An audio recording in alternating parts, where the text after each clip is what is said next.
Hello and welcome back to the English Learning Podcast. I'm Jason, your host, and as always, I'm joined by my wonderful co-host, Julia. Hey, Julia, how are you today? Hi, Jason. I'm doing great, and I'm really excited about today's episode. We're going to talk about something that many English learners don't realize is possible learning English without books. That's right. Most people think that you need textbooks, grammar drills, and long study sessions to learn English. But today, we're going to show you that you can improve your English naturally without relying on books at all. And the best part? It's fun, practical, and something you can do every single day without feeling like you're studying. Exactly. So, if you've ever struggled with traditional learning methods or felt bored with textbooks, this episode is for you. Stick with us until the end, because we'll be sharing some amazing tips that can completely change the way you learn English. Plus, we have some real-life examples, fun techniques, and a few surprises along the way. So grab your headphones, get comfortable, and let's dive in. So, Julia, let's start with a big question. Why should someone even consider learning English without books? Aren't books the traditional way to learn? Great question, Jason. Books can be helpful, of course, but they're not the only way to learn. In fact, many people struggle with learning from books because they focus too much on grammar rules and written exercises instead of real communication. That's so true. A lot of learners get stuck in a cycle of studying but not actually using English. They spend months memorizing vocabulary and grammar, but when they try to speak, they freeze. Exactly. That's because speaking and listening are very different skills from reading and writing. When you learn without books, you focus more on real-life communication, which is what actually helps you become fluent. Yeah, and let's not forget, many people simply don't enjoy studying from books. They find it boring, time-consuming, or difficult to stay consistent. Right. And learning should be enjoyable. When you use alternative methods like listening to English, watching videos, or having real conversations, you learn naturally just like children do when they pick up their first language. That's a great point. Babies don't start learning their first language by reading grammar books. They learn by listening and repeating what they hear.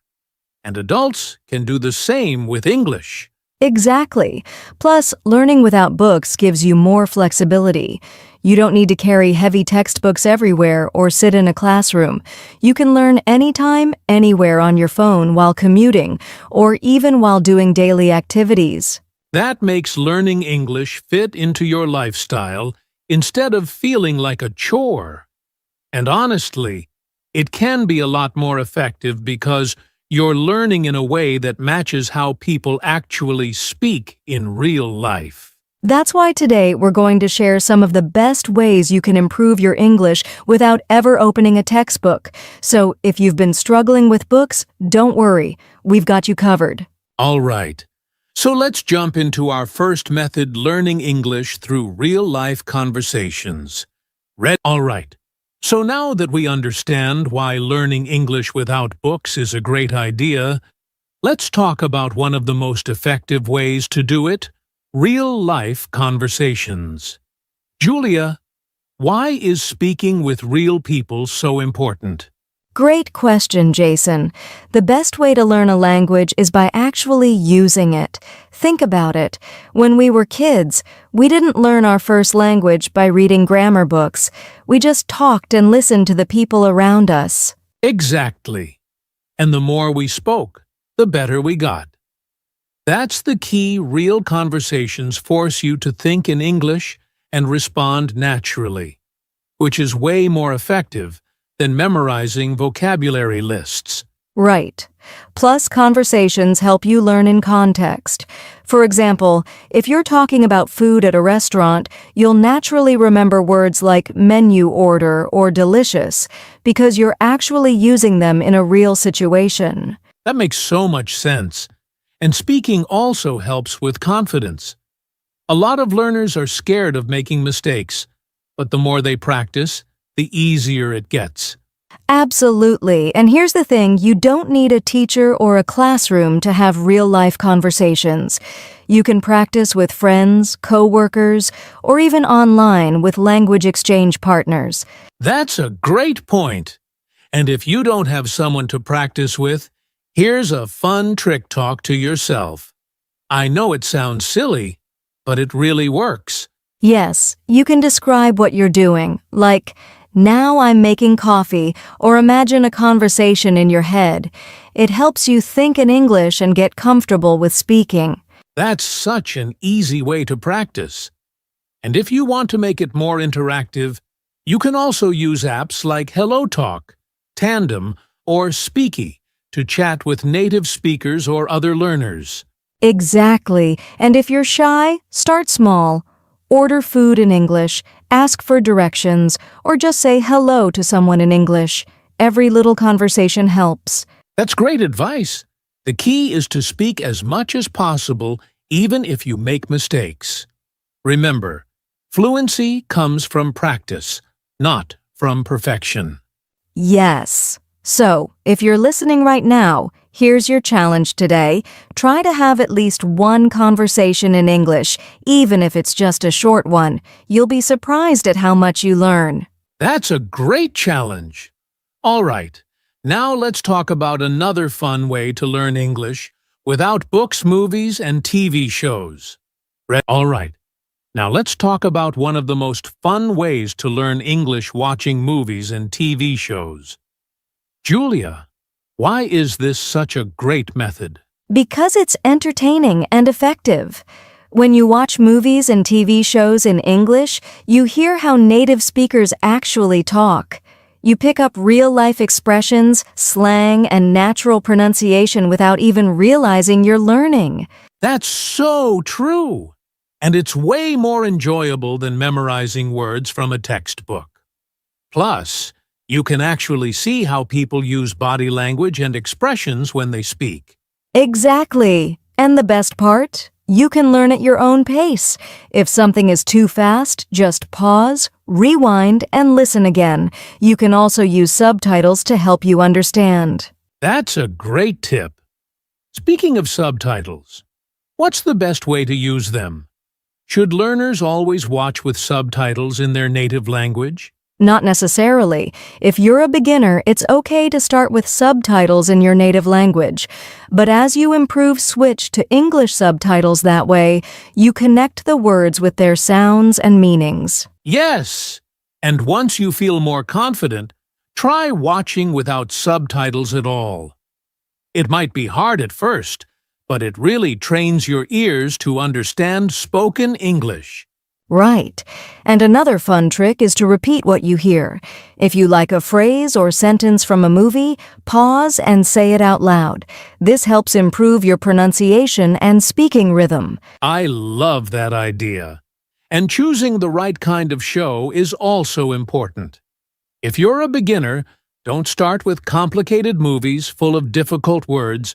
Try watching sitcoms like Friends or The Big Bang Theory. Yes, or even animated movies like Finding Nemo or Toy Story. They use simple, clear English that's easy to understand. Great suggestions. And remember, don't stress if you don't understand everything. Just enjoy the show and let your brain absorb the language naturally. Exactly. So, if you're listening right now, your challenge is to watch at least 10 minutes of an English TV show or movie today. Try to notice new words and phrases, and maybe even repeat some lines. That's an awesome challenge. And now, let's move on to another powerful way to learn English listening to podcasts and audiobooks. All right. Now let's talk about one of the most fun ways to learn English watching movies and TV shows. Julia, why is this such a great method? Because it's entertaining and effective. When you watch movies and TV shows in English, you hear how native speakers actually talk. You pick up real-life expressions, slang, and natural pronunciation without even realizing you're learning. That's so true.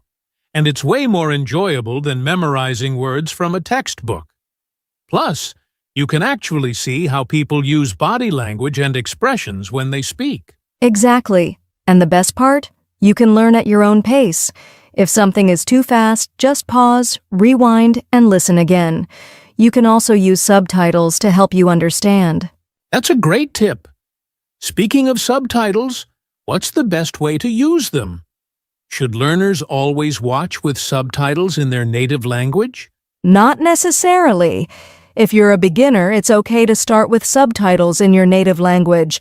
But as you improve, switch to English subtitles. That way, you connect the words with their sounds and meanings. Yes, and once you feel more confident, try watching without subtitles at all. It might be hard at first, but it really trains your ears to understand spoken English. Right. And another fun trick is to repeat what you hear. If you like a phrase or sentence from a movie, pause and say it out loud. This helps improve your pronunciation and speaking rhythm. I love that idea. And choosing the right kind of show is also important. If you're a beginner, don't start with complicated movies full of difficult words. Try watching sitcoms like Friends or The Big Bang Theory. Yes, or even animated movies like Finding Nemo or Toy Story. They use simple, clear English that's easy to understand. Great suggestions. And remember, don't stress if you don't understand everything. Just enjoy the show and let your brain absorb the language naturally. Exactly. So if you're listening right now, your challenge is to watch at least 10 minutes of an English TV show or movie today. Try to notice new words and phrases, and maybe even repeat some lines. That's an awesome challenge.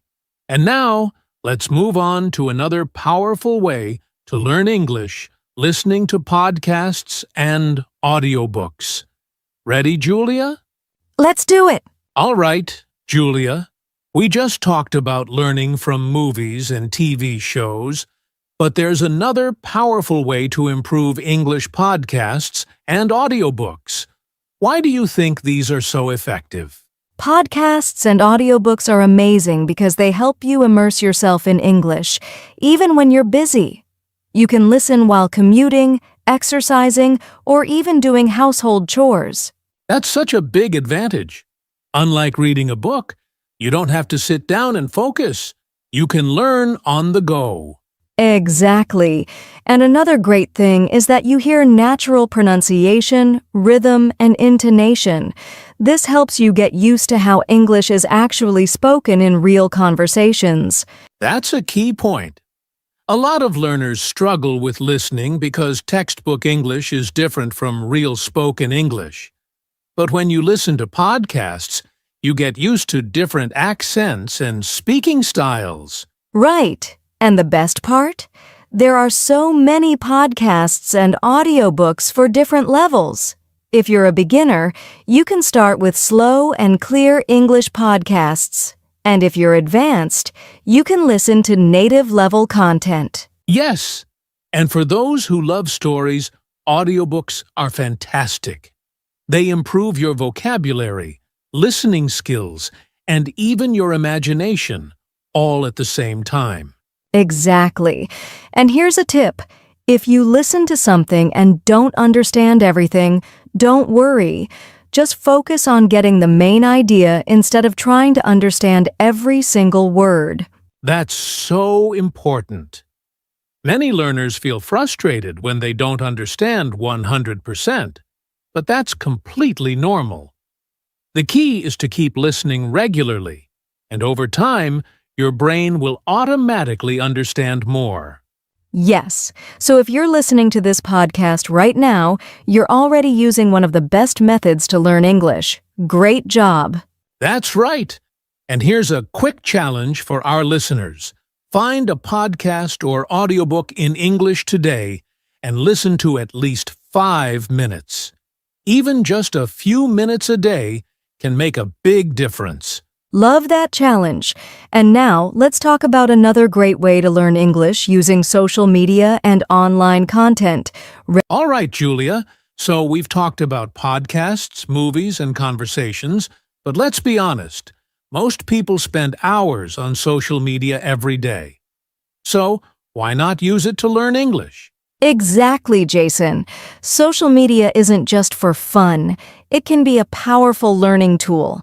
There are so many ways to practice English with content on Instagram, TikTok, YouTube, and even Twitter. That's true.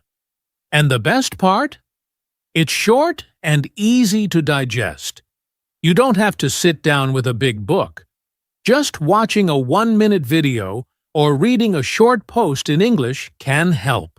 Yes, for example, you can follow English learning pages on Instagram or TikTok. They share quick grammar tips, new vocabulary, and even pronunciation tricks. And let's not forget YouTube. There are tons of English learning channels out there. Plus, you can watch content made for native speakers, like vlogs, interviews, or educational videos. Right, and a great trick is to follow English-speaking influencers, bloggers, or even comedians. That way, you see and hear natural English in everyday situations. That's a great tip. Also, social media gives you a chance to interact in English.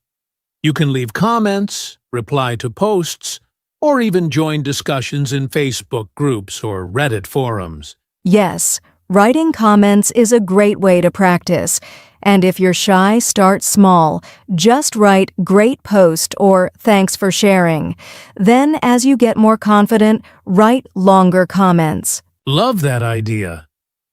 And here's another trick. Change the language settings on your phone and apps to English. That way, you see English words every day without even thinking about it. That's brilliant. It forces your brain to adapt. And don't forget, social media is a two-way street. You can create content in English too. Try making a short video or writing a post about your day. Yes, even something simple, like tweeting one sentence in English every day, can help. The more you use English, the more natural it becomes. Exactly.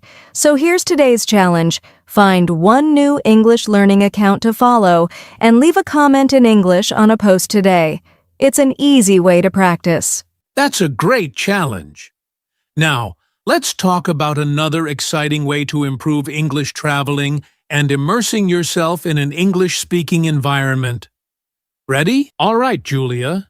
We've talked about using social media, movies, and podcasts to learn English. But what about everyday life? How can someone practice English in their daily routine? Great question, Jason. The best way to learn English without books is to make it part of your daily life. You don't need to set aside extra time, just connect English to what you already do. That's so true. And one simple way is to think in English. Instead of using your native language in your head, try to describe what you're doing in English. Yes. For example, if you're making coffee, say to yourself, "I'm boiling water. Now I'm adding sugar." It sounds simple, but it really helps. I love that. And here's another tip: talk to yourself in English. It might feel silly at first, but it's great for building confidence. Just narrate your day, like, "Now I'm going to work. It's a sunny day today." Exactly. And if you want to go further, try keeping a daily journal in English. Write a few sentences about your day before bed. It's a great way to practice writing and expressing your thoughts. That's a fantastic habit. Another idea is to label objects around your house in English. Put sticky notes on your fridge, mirror, or TV so you see English words all the time. That's a fun trick. And speaking of fun, you can also play English games on your phone. There are apps for vocabulary, listening, and even interactive conversations. Yes, and don't forget about music. Listening to English songs and singing along helps with pronunciation and fluency. Try reading the lyrics and understanding the meaning. Absolutely. Music is a great way to learn without feeling like you're studying. And here's one more idea. When you go shopping or cook a meal, try reading labels, menus, or recipes in English. Great tip! The goal is to surround yourself with English in small, simple ways. So, here's today's challenge. Pick one daily activity and try doing it in English today. I love it.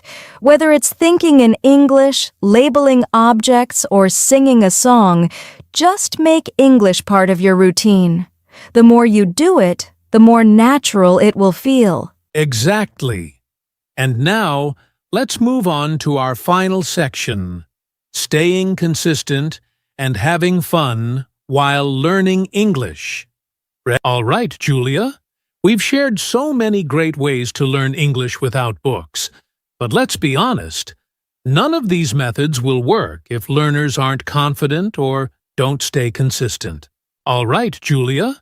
We've shared so many great ways to learn English without books. But let's be honest, none of these methods will work if learners aren't confident or don't stay consistent.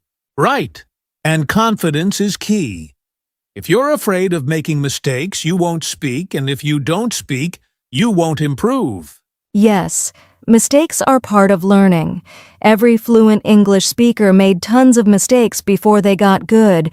Instead of feeling embarrassed, think of mistakes as progress. I love that mindset.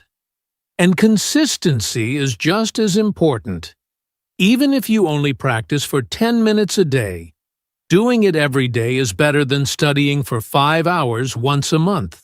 Absolutely. The key is small daily habits. Listen to a podcast, watch a short video, speak a few sentences to yourself. Just do something in English every day. And here's a tip: track your progress. Keep a journal, record yourself speaking, or even set small goals like, I will learn 5 new words today. Seeing your improvement will keep you motivated. That's a great idea. And remember, learning English should be fun. Don't force yourself to study in a way that feels boring. Find what excites you and enjoy the process. Exactly. So here's our final challenge. Pick one small English habit and stick with it for the next 7 days. It could be listening to a podcast, speaking out loud, or writing 1 sentence a day. That's a perfect challenge. And don't forget, stay confident, be patient, and enjoy your English journey. Well said, Julia. And with that, we're wrapping up this episode. Thanks for joining us, and keep learning English without books. See you next time. See you next time. Keep practicing and have fun. All right, Julia. Before we wrap up, let's give our listeners some final tips to help them succeed in learning English without books.